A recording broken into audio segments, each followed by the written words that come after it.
একটি বিমান, একটি দুর্ঘটনা। মুহূর্তেই মাইলস্টোন কলেজ রূপ নিল এক বিভীষিকায়। যেখানে একটু আগেও ছিল ক্লাসের কোলাহল, সেখানেই তৈরি হলো শত শত আত্মচিৎকার। বাংলাদেশ বিমান বাহিনীর F-7 মডেলের বিমানটি দুপুর 1টা 6 মিনিটে উড্ডয়ন করে।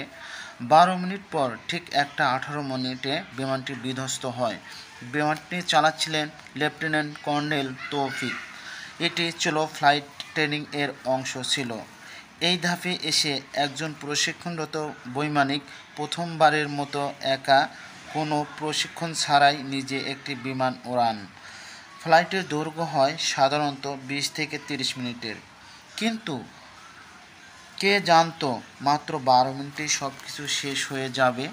তাছাড়াও এই ট্রেনিংয়ের আগে পাইলটের মনোবল, দক্ষতা ও জরুরি অবস্থা সামলানোর কৌশলসহ নানা বিষয়ে বারবার পরীক্ষা করে দেখা হয়।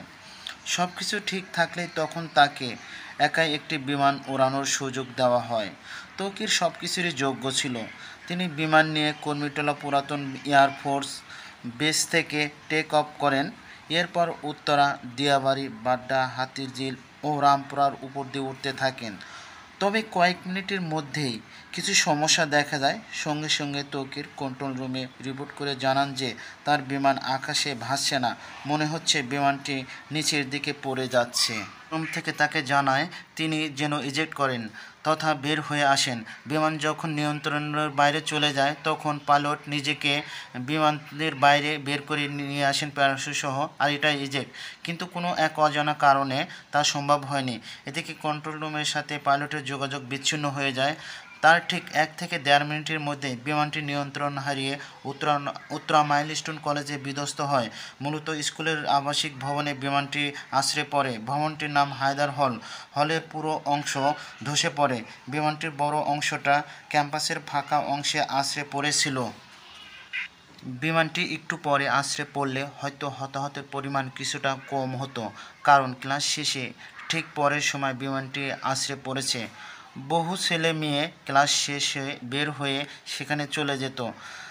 যে ভবনে বিমান বাহিনীর বিমানটি বিধ্বস্ত হয়েছে সেটি দোতলা ভবন ছিল। ক্যান্টিনের পাশেই ওই ভবনটি ছিল।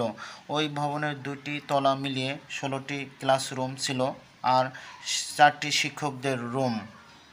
প্রশিক্ষণ বিমান বিধ্বস্ত ও মাইলস্টোন কলেজে ঘটে যাওয়া ভয়াবহ ওই ঘটনা আমাদের সকলকে গভীরভাবে নাড়া থেকে 5ম শ্রেণীর ক্লাস হতো। এই ভবনের 3য় ও 4র্থ শ্রেণী কক্ষের সামনেই বিমানটি বিধ্বস্ত হয়। তখন ক্লাস চলছিল, কিছুক্ষণের মধ্যেই ক্লাস শেষ হতো।